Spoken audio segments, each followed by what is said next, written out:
I'm your host, Kelly Morgan, indie author and indie publisher.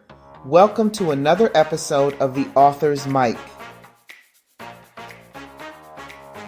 Welcome to today's episode.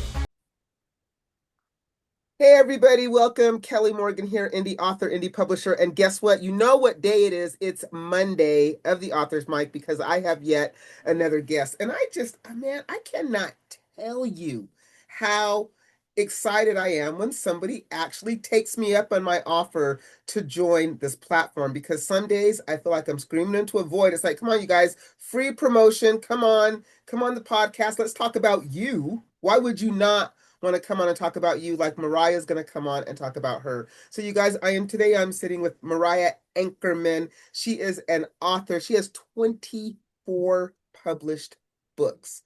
Oh my God. And they're all romance. And then she just told me before we started recording, she just got a contract with Harlequin. So if you want to talk about impressive, it's going to be this lady right here. I am going to be quiet. I'm going to turn the mic over to her. This is going to be her time. So you guys, let me introduce the fabulous Mariah. And by the way, we actually met at a hmm book signing at a brewery. So that's how you guys make connections. Sometimes hmm outside the screen. So I'm going to go ahead and turn it over. Mariah, welcome. Thank you so much. Thank you for having me. And any of my author friends who are listening, come on here. Please come on. Take Ellie up on the offer Yeah. of the podcast. What are you doing? Come Right? on. So this Yeah. is all about you. Like I said, this is going to be whatever you want to talk about. I'm actually going to just kind of be quiet, but I always like to ask people about their journey, and that kind of gets them started. And so I know that you wanted to talk about your kind of journey as an author, and so I'm going to be quiet and go for it, Mariah. I have been writing forever. Everyone always says, when did you start? I was raised actually by a professional clown. My mother was a professional clown, so even before I could write, I was starting uh, writing skits with her, helping her write skits. We just, talk back and forth and plan out the skits. So I was writing before I even knew how to spell, which I still don't know how to spell because I'm dyslexic. So it's very difficult. But that's what editors and proofreaders are for. Shout out to all my editors and proofreaders. I love you guys so much. And then I just started writing in school. It was actually one of my teachers when I was writing a short story with one of my friends. She said, author is a job. You can be that for your job. And I was like, what? And she gave me my first piece of writing advice, which is when a character is talking, it goes in quotation marks. So thank you, Miss Cohue. I still remember that. And our elementary librarian, coolest person ever. I am so sorry, I can't remember her name, but one time I wrote a short story about this little boy who made friends with the monster under his bed. And I wrote the story and did pictures, and she laminated it and put it in the library with the Dewey Decimal Code on it so that all my classmates could check it out. And I thought that was the coolest thing. And from there, I was hooked. I was always writing, making up stories. I did come to romance later than most people. We didn't really have romance books in my house. We had a lot of Encyclopedia Brown and a lot of fantasy novels. So it wasn't until I was about 25 when I went to the library and I saw this book with a cool cover. I know, don't judge a book by its cover, but it was so cool. And so I picked it up and I started reading it, and it was paranormal and vampires and stuff. And I'm like, oh, I think this is a romance. I got to spicy scenes and I was like, I think this is a romance book. I think I love romance books. And then I devoured the entire library section, read every book I could get my hands on. And then I'm like, I think I want to write romance. So I didn't actually start writing romance specific books until I was in my late 20s. And then, came the years of querying and rejections. And I finally got picked up by a small press, did some books with them, got an agent, got to a little bit of a mid-sized press, did some self-pub indie titles, and recently got a deal with Harlequin. So, it's a roller coaster of a career, but it's been very fun. And I've met some of the most amazing people along the way. That is so cool because I know that a lot of indie authors are thinking Well, if you were like me, you were thinking you're going to publish that first book and woohoo, that's it, right? You're just going to be like the next big thing because you don't know what you don't know. And Mm-hmm. you had a little bit of everything. You've done it yourself.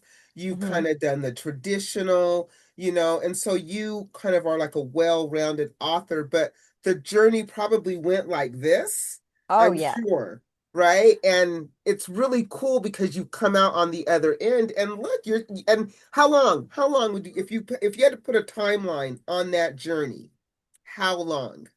Well, let's see. I think I seriously started querying, like for realsies, started querying in 2012, but I didn't get my first book published until 2016.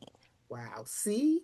And Yeah. that's why a lot of people self-publish, right? Mm-hmm. Because they want to get the words out there. And either way, it doesn't really matter. I think Yeah. it's fantastic that you got the contract. So you had talked about being a disabled author. And so I'm interested because I don't think a lot of us think about it. Like what is that like? And when you say that, what exactly do you mean? Well, I have, as I mentioned, I am dyslexic. So I have a specific critique partner that I will hand my book to before I even like give it to an editor or my agent or anything, and they will check for my commonly misspelled dyslexic words. I also like to use the font Open Dyslexic, which really helps when you're reading. Mm, It like does the brain eye thing to help you catch those words. I'm also autistic, OCD, audio processing disorder, and I have fibromyalgia and POTS. So a lot of neurodiversity, as well as a lot of like body disability as well. And for me, one thing I always stress to everyone is I hate the writing advice, write every day, because a lot of us, especially those of us who are chronically ill, there are some days we can't even get out of bed. There's no way we're getting to our computer to write. So what I like to tell people is develop good writing habits because that can be anything that works for your body, your situation, your mind. Some of us have full time jobs, we have kids, we have multiple jobs, we're in school. Everybody's life is different. And so, not everyone can write every day. So, you have to develop skills and develop a writing system that works for you. And don't be afraid to change it when it stops working. If your illness suddenly gets worse or suddenly gets better, situations change, circumstances change all the time. So be willing to pivot and to change what you need to change in order to keep those words flowing and to keep getting them down on the page. And it is okay if you can't do it every day. Don't beat yourself up. It's totally fine. Go at your own pace. I agree. I write every day in my head. Doesn't Hmm. necessarily make it to paper, right? Yeah, But but we're every always thinking day, about it. I'm always thinking about it. So Yeah. I always tell people I do write every day. Maybe you can't see it, but I Hmm. see it, because everything that is kind of written in my head starts to play out like a little mini movie, right? And sometimes I'm just trying to catch up with the dialogue.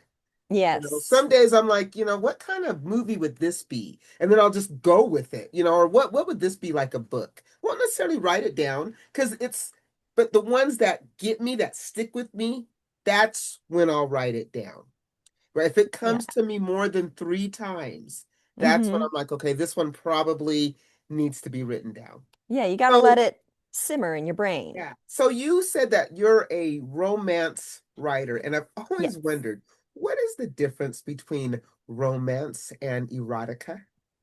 So, the difference between romance and erotica and erotic romance, because those are three very different things. So, the important thing to know is the romance genre. There is one rule. One rule. The ending has to end with the love interests, whoever they are, however many there are, happily together at the end. So, happily ever after, happy for now, doesn't matter. Meaning, they have to be together at the end. They don't have to be married. They don't have to have kids. They don't have to be living together. They don't even have to have said, I love you. They just have to happily be together at the end. Gotcha. So one of them can't die or anything like that.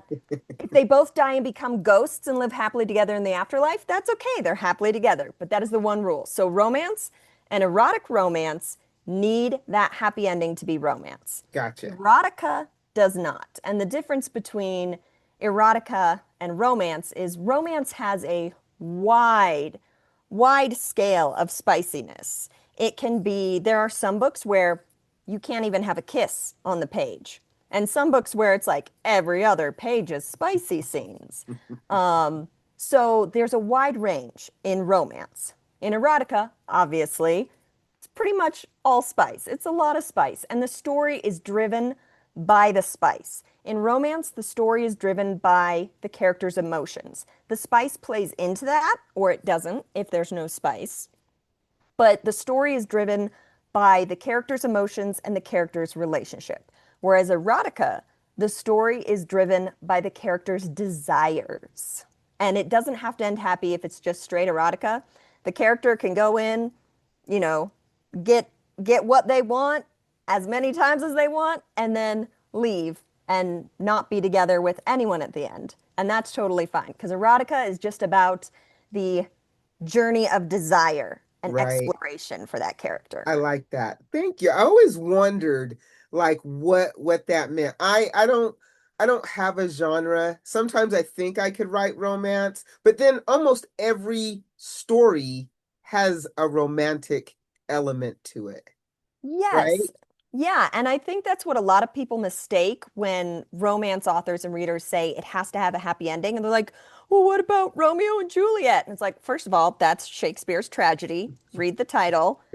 Second, you can have a romantic arc in a story without it being romance. Every superhero movie, there's a romantic element in it. Right. It doesn't make them a romance, it just has romantic elements. That's why we say, when they're like, but, well, then what would you call this book? You call it fiction with romantic elements. There you go. I like that a whole, That's what whole, it whole, is. whole lot. So if people are wanting to connect with you, check out your books, follow you, learn all about you, how do we find you? Well, you can go to my website, mariahankerman.com. That has all my social media links there. I'm pretty much on all of them as Mariah Ankerman, just at Mariah Ankerman. I am most active on Instagram and TikTok. You can also sign up for my newsletter, which is through Substack, and all that information is on my website. So, parting question. If you could give a new author, somebody who's thinking, oh my God, I want what she's got. I want to be this romance author like Mariah. How? Give me a piece of advice, Mariah. I'm brand new. What do I do? I would suggest you read as much in the romance genre as you can. Take classes, read books on romance, on how to write romance, and give yourself patience because this is a very roller coaster of a career. It's not just you work hard and you get rewarded for it. Sometimes you work hard and you get tossed aside, and there's nothing you can do. It's a very subjective field, as is all the arts. So just keep going and remember why you started in the first place to Right? make people happy and to bring joy into the world. Just remember that and you'll be okay. So this is my question because you mentioned that, and then we'll go. Is this your full-time gig? This is my full-time gig. I do not make a full-time living off of it. I am also our family's house manager.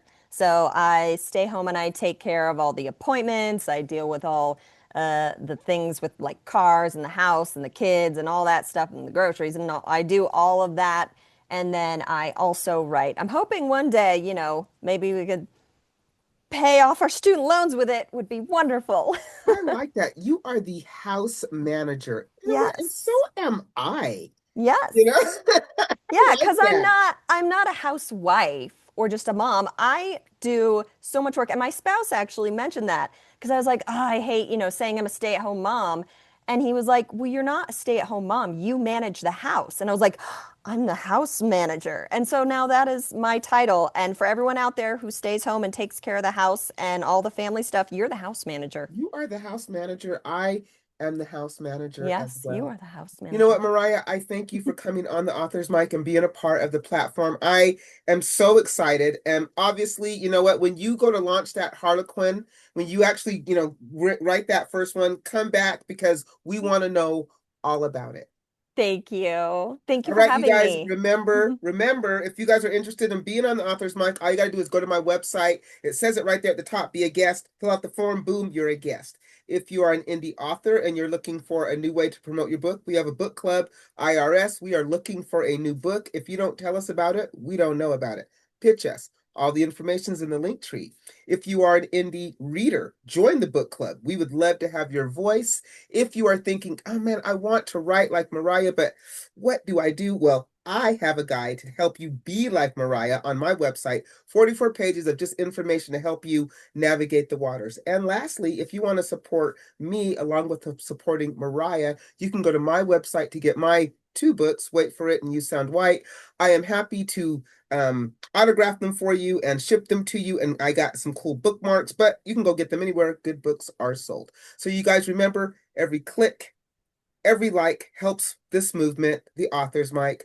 Keep writing. Remember, your stories matter, like Mariah's stories matter, like my stories matter. All right, you guys, keep writing. We'll see you soon.